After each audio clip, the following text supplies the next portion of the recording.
जय हिंद। नमस्कार साथियों, कैसे हैं आप सभी लोग। उम्मीद करते हैं कि आप सभी लोग अच्छे होंगे।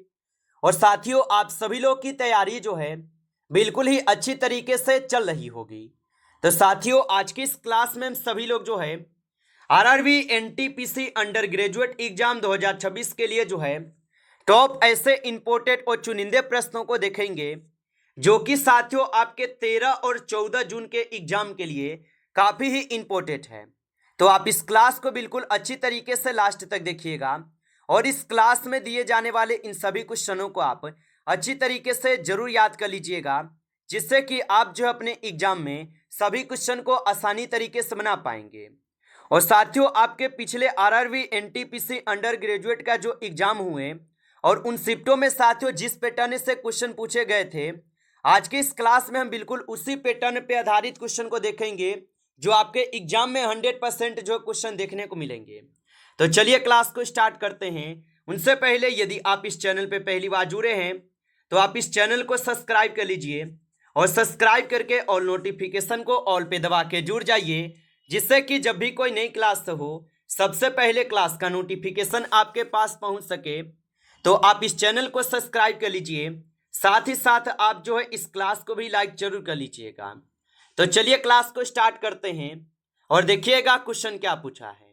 क्वेश्चन यहाँ पे पूछे गए कि कांग्रेस के किस अधिवेशन में पूर्ण स्वराज की मांग की गई थी और सबने अवज्ञा आंदोलन शुरू करने का जो है अधिकार दिया गया था। चलिए बताएंगे।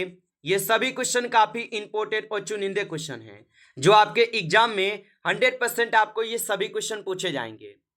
और यहाँ पे इस क्वेश्चन का सही जवाब क्या होगा, तो कांग्रेस के किस अधिवेशन में पूर्ण स्वराज की मांग की गई थी और सबने अवज्ञा आंदोलन शुरू करने का अधिकार दिया गया था। तो ये किए गए थे लाहौर अधिवेशन 1929 में। ऑप्शन यहाँ पे बी सही जवाब होगा। चलिए अगला प्रश्न देखेंगे। प्रश्न यहाँ पे है कि तीनों गोलमेज सम्मेलन की अध्यक्षता जो है किसने की थी। चलिए बताएंगे आप। और साथियों, आप लोग कमेंट करके बताइए कि आपका एग्जाम कौन सा डेट पे है और कौन से शिफ्ट में है। आप कमेंट करके साथियों एक बार जरूर बताएंगे। और तीनों गोलमेज सम्मेलन की अध्यक्षता किसने की थी, तो आपका सही जवाब यहाँ पे जो है ऑप्शन यहाँ पे सी हो जाएंगे। ऑप्शन सी सही जवाब है, याद रखेंगे। चलिए अगला प्रश्न देखेंगे। भारत और श्रीलंका को अलग करने वाली जलडमरू मध्य का नाम क्या है। चलिए बताएंगे कि भारत और श्रीलंका को अलग करने वाली जलडमरू मध्य का नाम क्या है। तो इसका नाम हो जाएंगे पाक जलडमरू मध्य। ऑप्शन यहाँ पे बी सही जवाब है, पाक जलडमरू मध्य होगा। चलिए अगला प्रश्न देखेंगे कि प्रसिद्ध नृत्य गाना रुक्मिणी देवी अरुणडेल, जिन्हें 1956 में पद्म भूषण मिला था, किस नृत्य से संबंधित है। तो ये संबंधित हो जाएंगे भरतनाट्यम से। ऑप्शन सी सही जवाब है, भरतनाट्यम। आगे देखिए अगला प्रश्न यहाँ पे, सम्राट अशोक द्वारा निर्मित सांची के स्तूप शब्द किस शब्द से बनाया गया था। तो सम्राट अशोक द्वारा निर्मित सांची का स्तूप किस शताब्दी में बनाया गया था। तो ये बनाए गए थे 3री शताब्दी ईसा पूर्व में। ऑप्शन ए सही जवाब है। चलिए अगला प्रश्न देखेंगे कि दिबांग लोहित, सुबनसिरी और तीस्ता किसकी सहायक नदियां हैं। तो दिबांग लोहित, सुबनसिरी और तीस्ता किसकी सहायक नदियां हैं। तो ये हो जाएंगे आप सभी लोग का यहाँ पे किसका, तो ब्रह्मपुत्र के। ऑप्शन यहाँ पे बी सही जवाब है, ब्रह्मपुत्र के होगा। आगे देखिए अगला प्रश्न यहाँ पे दिए गए 1773 के रेगुलेटिंग एक्ट के तहत कोलकाता में स्थापित पहले सुप्रीम कोर्ट के मुख्य न्यायाधीश जो है कौन थे। तो इनके मुख्य न्यायाधीश थे एलिजा एम्फे। ऑप्शन यहाँ पे बी सही जवाब है, एलिजा एम्फे होगा। चलिए अगला प्रश्न देखेंगे। भारतीय संविधान का भाग 9 किस संविधान संशोधन के तहत जो है जोड़ा गया था। तो भारतीय संविधान का भाग 9 किस संविधान संशोधन के द्वारा जोड़ा गया। तो ये जोड़े गए 73वां संविधान संशोधन के द्वारा। ऑप्शन सी सही जवाब है। अगला प्रश्न देखेंगे। जिम कॉर्बेट राष्ट्रीय उद्यान जो है का प्राचीन नाम क्या था। तो जिम कॉर्बेट राष्ट्रीय उद्यान का प्राचीन नाम क्या था। तो इनका प्राचीन नाम था हेली राष्ट्रीय उद्यान। ऑप्शन यहाँ पे बी सही जवाब होगा। चलिए अगला प्रश्न देखेंगे। प्रश्न यहाँ पे है, भारतीय संविधान में एकल नागरिकता और विधि का शासन का प्रावधान किस देश से जो है लिया गया है। तो भारतीय संविधान में एकल नागरिकता और विधि का शासन का प्रावधान किस देश से लिए गए? तो यहां पे इस क्वेश्चन का सही जवाब ऑप्शन यहां पे जो है आप जो है बी करेंगे, ब्रिटेन के संविधान से। ऑप्शन यहां पे बी सही जवाब है। चलिए अगला प्रश्न देखेंगे। प्रश्न यहां पे दिए गए कि सम्मान, न्याय एवं निःशुल्क कानूनी सहायता का उल्लेख संविधान के किस अनुच्छेद में है? तो सम्मान, न्याय एवं निःशुल्क कानूनी सहायता का उल्लेख संविधान के किस अनुच्छेद में है? तो ये हो जाएंगे अनुच्छेद 39 के ए में। ऑप्शन यहाँ पे 20 सही जवाब है। चलिए अगला प्रश्न देखेंगे। 1875 में आर्य समाज की स्थापना के समय भारत का वायसराय कौन था? चलिए बताएंगे कि 1875 में आर्य समाज की स्थापना के समय भारत का वायसराय कौन था? तो इनका वायसराय जो है यहाँ पे कौन हो जाएंगे? तो लॉर्ड नाथ्र ब्रूक हो जाएंगे। ऑप्शन बी करेंगे सही जवाब। चलिए अगला प्रश्न देखेंगे। यहाँ पे 40 नंबर है कि विडाल परीक्षण का उपयोग किस बीमारी का पता लगाने के लिए जो है किया जाता है? तो विडाल परीक्षण का उपयोग किस बीमारी का पता लगाने के लिए किया जाता है? तो यहाँ पे किए जाते हैं टाइफाइड के लिए। ऑप्शन यहाँ पे बी सही जवाब है, टाइफाइड होगा। चलिए अगला प्रश्न देखेंगे।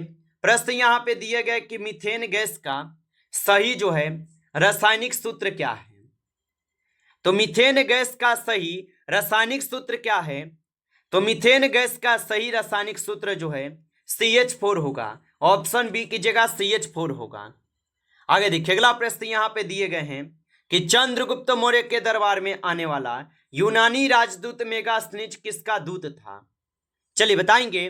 और आप अभी तक इस क्लास को लाइक नहीं किए हैं तो इस क्लास को एक बार आप लाइक कर लेंगे। नए जुड़े हैं आप इस चैनल पे तो चैनल को भी सब्सक्राइब करके ऑल नोटिफिकेशन को भी ऑल पे दबा के जुड़ जाइए, जिससे कि जब भी कोई नई क्लास हो सबसे पहले क्लास का नोटिफिकेशन आपके पास जो है पहुंच सके। तो आप इस चैनल को सब्सक्राइब कर लीजिएगा। और बताएंगे कि चंद्रगुप्त मौर्य के दरबार में आने वाला यूनानी राजदूत मेगास्थनीज किसका दूत था? तो ये किसका दूत थे? तो ये थे आपके सेल्यूकस निकेटर का। ऑप्शन यहाँ पे बी सही जवाब है, सेल्यूकस निकेटर का दूत था। चलिए अगला प्रश्न देखेंगे। प्रश्न यहाँ पे पूछे गए मौर्य काल में शीताध्यक्ष किस विभाग का प्रमुख होता था? तो मौर्य काल में शीताध्यक्ष किस विभाग का प्रमुख होता था? तो ये होते थे आप सभी लोग के राजकीय भूमि से प्राप्त आय। ऑप्शन यहाँ पे बी सही जवाब है। चलिए अगला प्रश्न देखेंगे कि चीनी यात्री फाहियान किसके शासन काल में भारत आया था? तो चीनी यात्री फाहियान जो है ये किसके शासन काल में भारत आए थे? तो ये आए हुए थे चंद्रगुप्त द्वितीय के समय। ऑप्शन यहाँ पे बी सही जवाब है, चंद्रगुप्त द्वितीय के शासन काल में। चलिए अगला प्रश्न देखेंगे। यहाँ पे 90 नंबर क्वेश्चन पूछा गया, महात्मा गांधी ने साबरमती से दांडी तक की प्रसिद्ध यात्रा दांडी मार्च कब शुरू की थी? तो महात्मा गांधी ने साबरमती से दांडी तक की प्रसिद्ध यात्रा दांडी मार्च कब शुरू किए थे? तो यह शुरू किए थे 12 मार्च 1930 को। ऑप्शन ए यहाँ पे सही जवाब है। आगे देखिए अगला प्रश्न यहाँ पे दिए गए हैं, हरिजन सेवक संघ की स्थापना महात्मा गांधी जी ने किस वर्ष की थी? तो हरिजन सेवक संघ की स्थापना महात्मा गांधी ने किस वर्ष की थी? तो ये किए हुए थे आपके 1933 में। ऑप्शन यहाँ पे बी सही जवाब है, 1933 में। चलिए अगला प्रश्न देखेंगे। प्रश्न यहाँ पे है और प्रश्न क्या पूछा गया आपसे कि पंथी नृत्य शैली किस राज्य से संबंधित है? तो पंथी नृत्य शैली किस राज्य से संबंधित है? तो ये संबंधित हो जाएंगे छत्तीसगढ़ से। ऑप्शन यहाँ पे बी सही जवाब है, छत्तीसगढ़ से। चलिए अगला प्रश्न देखेंगे और प्रश्न क्या पूछा है कि उस्ताद बिस्मिल्लाह खान किस वाद्य यंत्र को बजाने के लिए जो विश्व प्रसिद्ध थे? तो उस्ताद बिस्मिल्लाह खान किस वाद्य यंत्र को बजाने के लिए विश्व प्रसिद्ध थे? तो याद रखेंगे ये हो जाएंगे शहनाई के लिए। ऑप्शन यहाँ पे बी सही जवाब है, शहनाई के लिए। चलिए अगला प्रश्न देखेंगे कि जम्मू और श्रीनगर से जोड़ने वाली सुरंग जो बनिहाल दर्रे से होकर गुजरती है कौन सी है? तो यहाँ पे हो जाएंगे जवाहर सुरंग। ऑप्शन बी कीजिएगा, जवाहर सुरंग होगा। चलिए अगला प्रश्न देखेंगे। प्रश्न यहाँ पे है कि लोक लेखा समिति में कुल कितने सदस्य होते हैं। तो लोक लेखा समिति में कुल कितने सदस्य होते हैं। तो लोक लेखा समिति में जो है कुल आपके सदस्य होते हैं 22। ऑप्शन यहाँ पे सही जवाब है 22 सदस्य होते हैं। चलिए अगला प्रश्न देखेंगे। प्रश्न यहाँ पे दिए गए कि 2011 की जनगणना के अनुसार यह स्वतंत्र भारत की कौन सी जो है ना जनगणना थी। तो 2011 की जनगणना के अनुसार यह स्वतंत्र भारत की कौन सी जनगणना थी। तो ये हो जाएंगे आप सभी लोग का 7वीं जनगणना। ऑप्शन यहाँ पे बी होगा सही जवाब 7वीं जनगणना।